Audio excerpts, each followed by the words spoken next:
SC వర్గీకరణ కోసం జరుగుతున్న కుట్రలను వెంటనే ఉపసంహరించుకోవాలని జేఏసీ జిల్లా నాయకులు జాతీయ మాల మహానాడు జిల్లా ఉపాధ్యక్షులు జింజుపల్లి నర్సింగ్ డిమాండ్ చేశారు. జాతీయ మహామాల మహానాడు ఆధ్వర్యంలో హైదరాబాద్లో జరుగుతున్న మాలల సింహగర్జనకు మాల మహానాడు నేతలు తరలి వెళ్లారు. ఈ సందర్భంగా జిల్లాలోని నాస్పో సిసి కార్నల్ వద్ద గల అంబేద్కర్ విగ్రహానికి పూలమాలలు వేసి ఘనంగా నివాళులు అర్పించారు. అనంతరం నర్సింగ్ మాట్లాడుతూ ఎస్సీ వర్గీకరణ వ్యతిరేకిస్తూ దళితుల ఐక్యత కోసం సుప్రీంకోర్టు మార్గదర్శకాలను వెంటనే ఉపసంహరించుకోవాలని డిమాండ్ చేశారు. ఈ సింహగర్జనలతో రాష్ట్రంలోని మాలల సమస్యల పరిష్కారం కోసం దళితుల ఐక్యత కోసం వర్గీకరణ వ్యతిరేకంగా పోరాటం నిర్వహిస్తున్నామని తెలిపారు.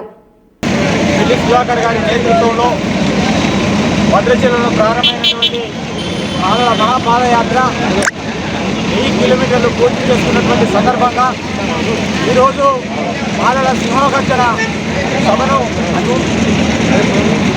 చెన్నూరు శాసనసభ్యులు గౌరవ గడ్డ వివేకో సార్ గారి నేతృత్వంలో ఏర్పాటు చేసినటువంటి సింహగర్జనకి ఈ జిల్లాలో నలుగురు పరిధిలో ఉన్నటువంటి మాలలందరూ కూడా పెద్ద ఎత్తున కలిగినందుకు మాల సోదరులందరికీ కూడా పేరు పేరున ధన్యవాదాలు తెలియజేస్తూ ఈరోజు ఎస్సీ వర్గీకరణ కావాలని చెప్పేసి కుట్రలు చేస్తూ ఉన్నటువంటి వాళ్ళందరికీ కూడా చెప్పపెట్టుగా ఉంటుందనేటువంటి ఈ సభ చెప్పపెట్టుగా ఉంటుందని చెప్పేసి ఈ సందర్భంగా తెలియజేస్తూ ఎస్సీ వర్గీకరణను వెంటనే ఉపసంహరించుకోవాలని సుప్రీంకోర్టు ఏవైతే గైడ్లైన్స్ ఇచ్చిందో ఆ గైడ్లైన్స్ను కూడా ఉపసంహరించుకోవాలని చెప్పేసి అదేవిధంగా రాజ్యాంగానికి విరుద్ధమైనటువంటి